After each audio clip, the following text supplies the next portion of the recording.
She came smiling, with flowers in one hand and a speech in the other. She said she wanted to help African women. She took photos with babies, walked through villages, praised Traoré on camera. But behind the kindness was a secret job. And when the truth came out, she didn't just lose her fake charity. She cried as the whole world watched her get exposed. Her name was Claire Dubois, a young blonde woman in her early 30s, French accent, expensive sunglasses, calm voice.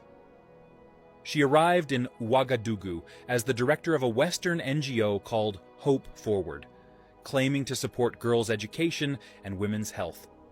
She gave interviews on state TV, praising President Ibrahim Traoré for giving African youth the courage to dream. She visited schools, took selfies with market women, donated boxes of books and solar lamps. "It's not about politics," she said. "It's about people." But she wasn't here for just people. She wasn't even based in Burkina Faso. Her real base was in Abidjan, Côte d'Ivoire, and her real job was much darker. While she toured rural villages by day, her nights were filled with encrypted phone calls and quiet messages to unknown contacts. She always traveled with a media officer, a tall man who never gave his name. She carried 2 phones, one public, one for security. She often asked odd questions. How far is the nearest military base? How often do soldiers change shifts in these areas? Has Burkina Faso received any drones recently? At first, no one questioned her. She was polite, clean, fluent in French. She gave out free things. But something felt strange. One woman in a small village whispered to a local leader, "She's not here to help us. She's here to find something." Meanwhile, Burkinabe intelligence had already flagged her. They knew her NGO's name was tied to a strategic monitoring program funded by an American foundation. They knew her emails were being routed through a French IP address, with code names like Phase Orange and T-Access Zone.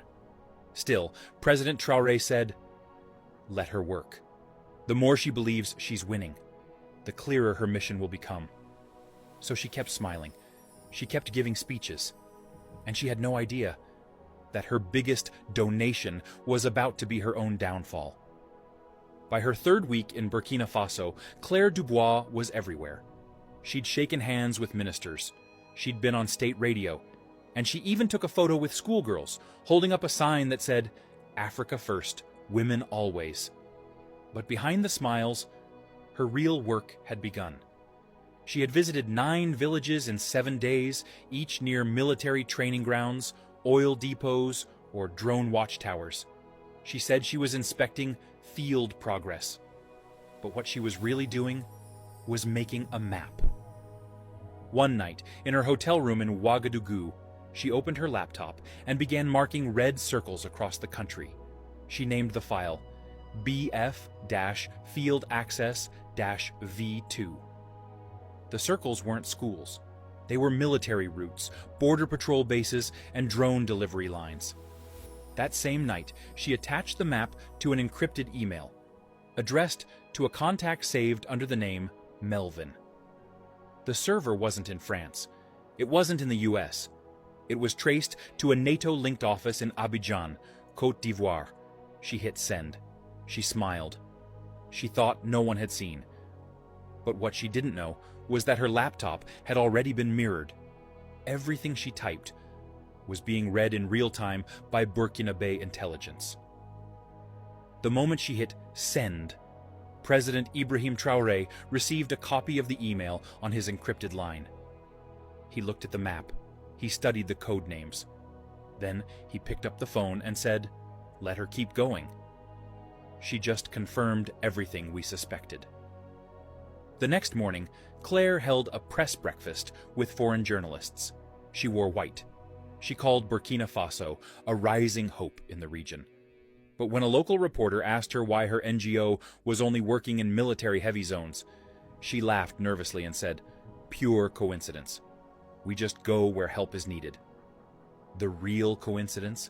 The exact same day, The presidential security team uncovered a USB drive hidden in a fake lipstick tube in her bag. Inside the drive, satellite images, drone flight patterns, government convoy photos. The time for pretending was almost over. But President Traoré didn't want her arrested in silence. He wanted the world to see it. So he sent her a polite invitation. You are invited to speak at the National Conference on African Sovereignty as a guest of honor. She accepted, excited, confident, and completely unaware that she was walking into her own public exposure. Sometimes you begin to wonder why in a place where there is urgency, foreign aids will come. Despite what they are giving to some IGP camps, you will still discover that those atrocities will still be thriving. Some of them have hidden agenda. I remember a certain video that I watched where some senators were complaining that in the northern part of the country, we see a situation whereby foreign aids do come to Borno, for instance, with private jets on a daily basis.